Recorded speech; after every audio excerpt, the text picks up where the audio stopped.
Welcome Knott Scary Farm designers John Cook, Gus Kruger, and Daniel Miller. Here they come. And please welcome Eric Nix and Ken Parks.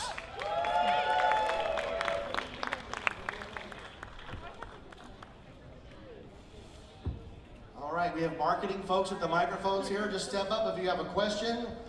If you don't have a question, I guess this will be the shortest. It'll be no Q or A. If you don't have a Q, we don't have A. So.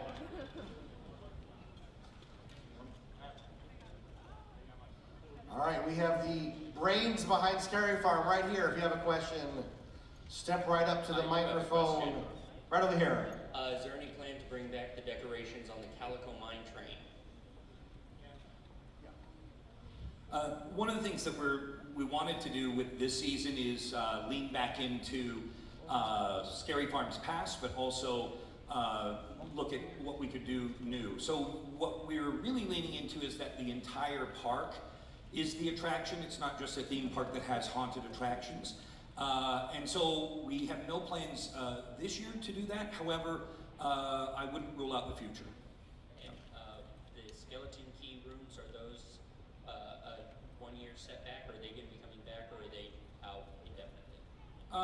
Well, with each year we want to look at what we can do that would be new and innovative. We had quite a good run with the skeleton key rooms, and so this year we thought we would take a break from those and give ourselves a chance to sort of recharge and think about new and interesting ways that we could scare you in that intimate setting, and also to lean a little more into what future technology might bring. So, great. Thanks. Thank you. Good question over here. What about having a maze that was just all females?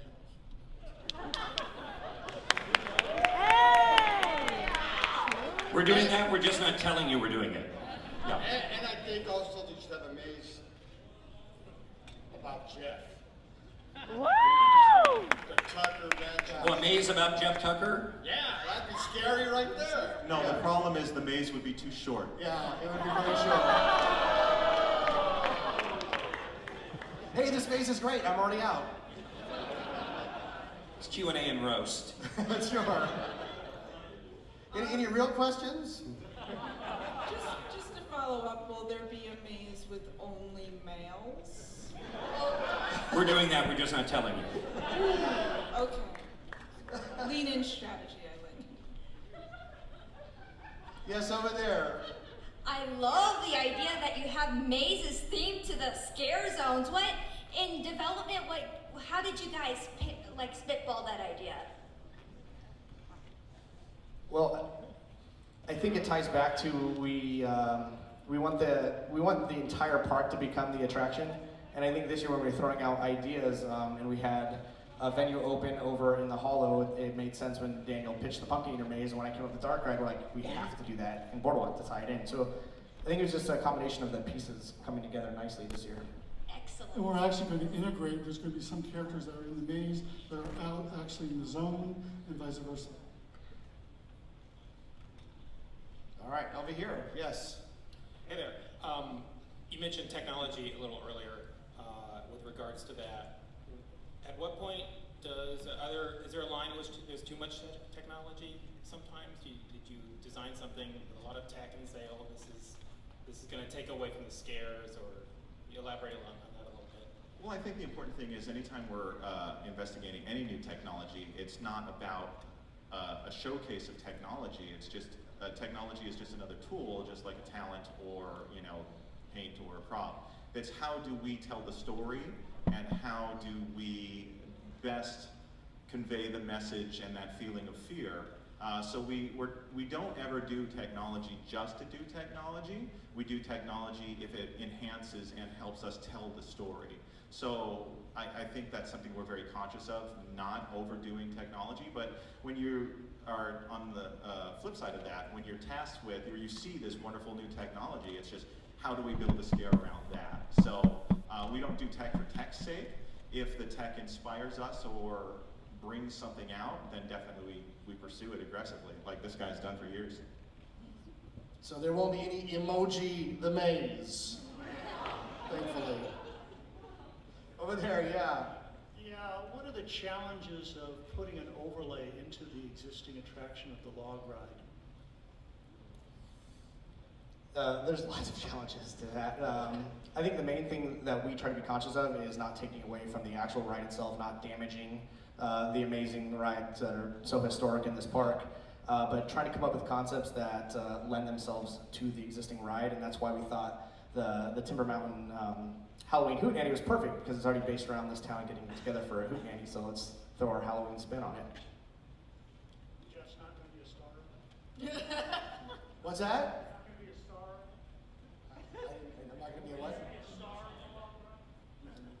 Jeff's a star every day. Yeah, sure. Yeah. Yeah. I'm a slider, by which I mean a tiny hamburger. Yes, who's next? Hi, so what are some things that you look for when casting people in the mazes and in the ghost towns and carnival and stuff, aside from just being scary? And if it is just scary, what is your definition of just scary? I think when we're doing our casting and the auditions, we're just looking for people that are willing to put themselves out there and not being afraid to look silly.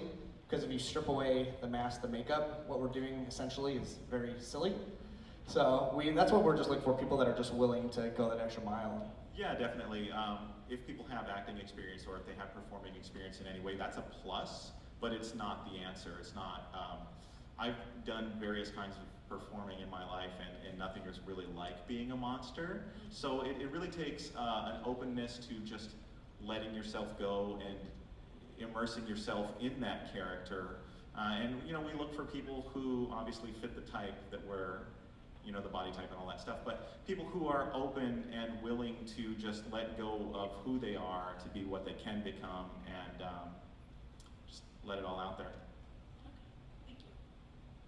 Hi there, Joe Garcia with Latina USA, and first of all I want to congratulate you guys. Every year you guys hit it out of the ballpark. There's a lot of competitors who try to go far beyond. They have obviously bigger property to use, but nobody compares to Knott's Scary Farm, and I just wanted to congratulate you guys on well work done, and also giving props for the first time to see a little behind the scenes of how these mazes are put together, the hard work and the blood, sweat, and tears, and bringing the crew here that you guys brought tonight. I thought that was awesome. Thank you. Thank you. Thank you. Hi, I'm Lori Clevisilla with Coaster Chit Chat, and I was wondering, when you talk about wanting to go back to some of the historic things that you guys have had here at Scary Farm, the trapped experience. I only got to do that once, and it was one of the most amazing things I've ever done at a Halloween event. I was wondering if there's anything that's going to be that interactive and hands-on maybe in the future. I guess everybody's looking at me because I actually did one of those. Trapped was a wonderful experience. I would never rule out going back to that world, but the reality of it is, at this point, there's so many different escape rooms and things like that that are kind of doing what we did, that it's tough to find new stories. Well, it's not tough to find new stories. Let me take that back. But there are limitations to what we can do in a theme park environment. So we are moving towards things that are more open to everybody. I love doing Trapped, and if the right story is there, I'm sure we pursue it. But at the moment, we're looking at how do we entertain all of the guests instead of the select few, and how do we keep everything, especially with taking the skeleton keys out. What we've done is we've made it so it's not just this elite few that can do it, it's open to all guests. And that was one of the challenges with Trapped too, that we do create these wonderful experiences that such a small number of our guests can do. So what we've done is we've taken the lessons we've learned from Trapped and we've applied them to other venues. Will we go back there someday? Anything's possible. But right now we're really looking forward to, or looking to entertain everybody that comes to the door the same. Thank you. I'd like to tag onto that quickly and just say what Gus was saying is that we took those experiences and learned so much from those experiences, the Trapped experiences, and also the Skeleton Key experience. And I think you'll find this year that you'll have some of those same types of experiences in what we're offering. So especially with the Trick or Treat, Lights Out, to me it's a far scarier experience than the Trapped experience, but I had the same uncomfortable feeling going through it. And then I think Red Barn, we looked at taking Red Barn and what could we do to make that feel like a horror film. so that you do feel trapped. So there are segments in the maze that you will actually be trapped for a brief moment while this serial killer, this recurring serial killer, is chasing you through the maze.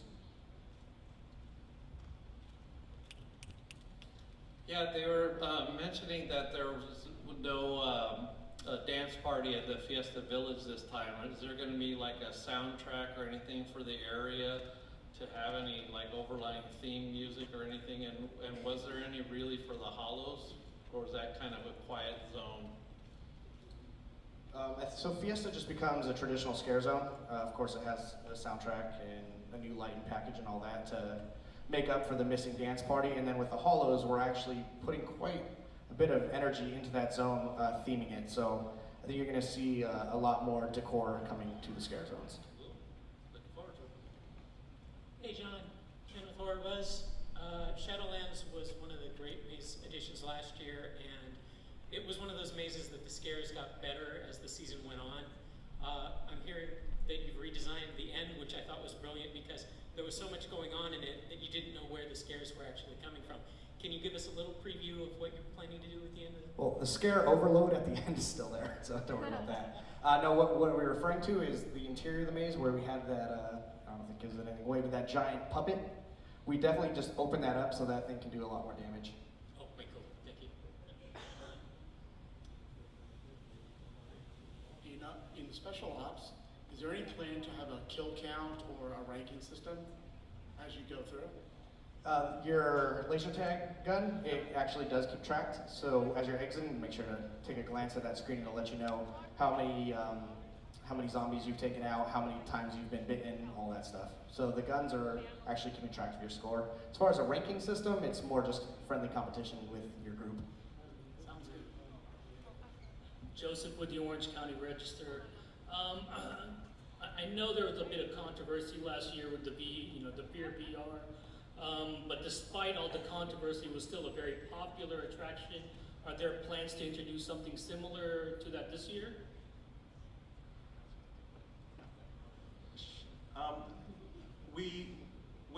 Fear VR, that was a pretty unfortunate thing because unfortunately what happened with that, yes, it was a great experience, and unfortunately the name of it was not indicative of what the content was, so people really weren't able to judge it based on what it was, and we unfortunately picked a name that sounded cool that didn't really work out for people who had unfortunate experiences there. So Fear VR was, it was unfortunate that we were taking people and putting them in, making them upset with our product.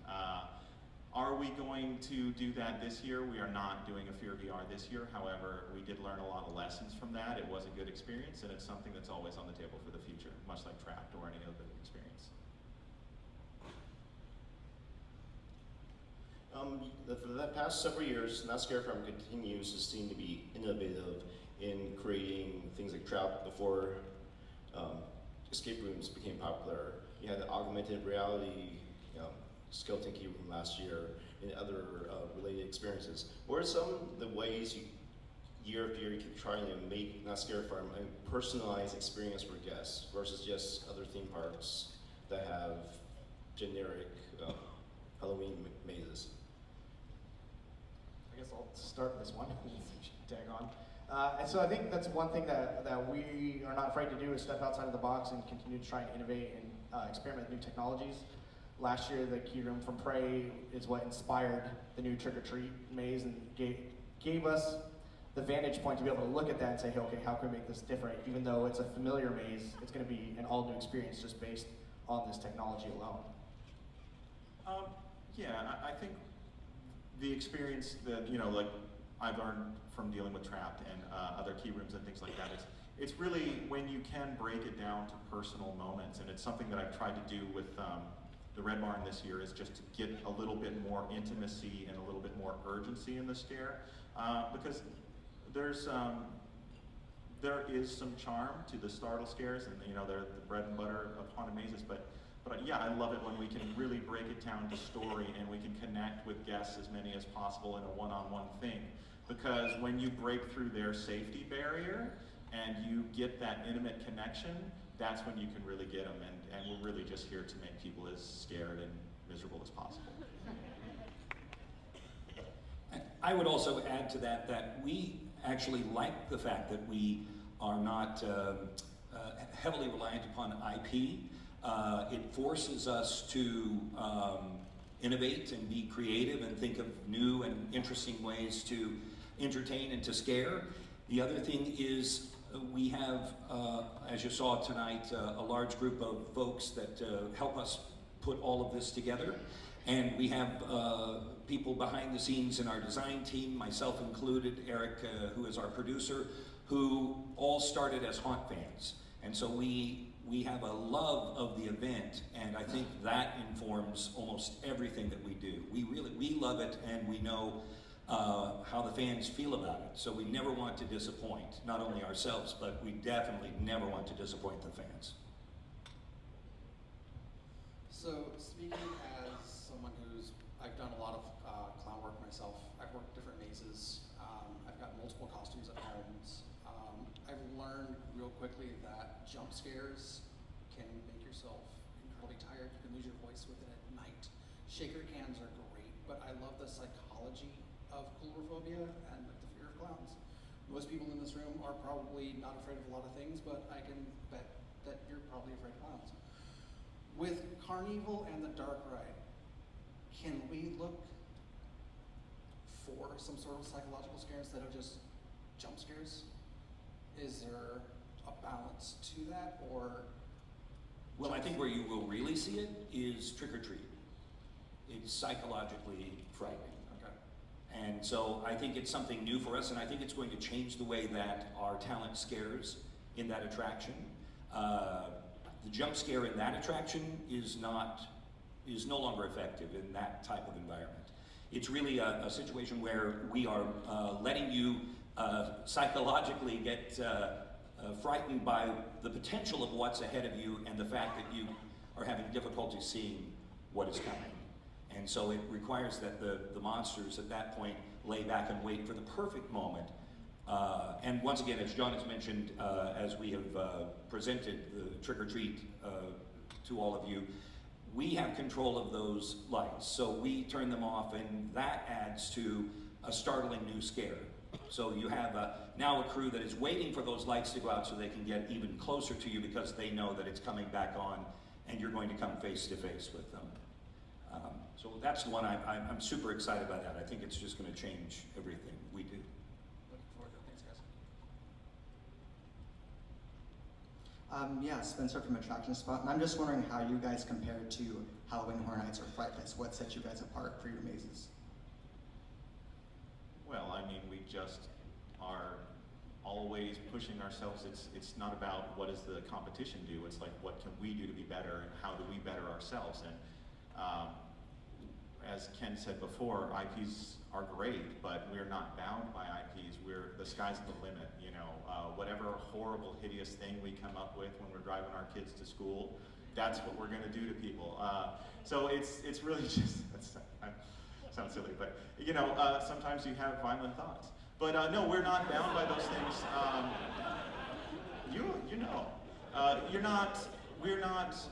We are encouraged by our great leadership here to be as nuts and as awful as possible and still be able to turn that into something and create for everybody.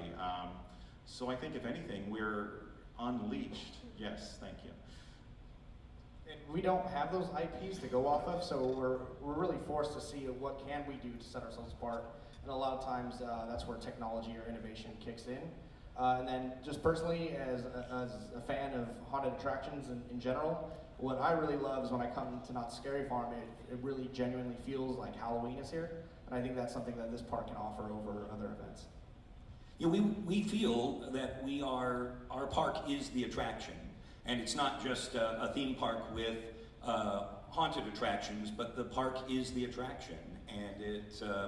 And I think you'll see this year we're leaning into that even more. We have built Easter eggs into our lineup that are out there, and we're not promising them. We're hoping that you'll discover them.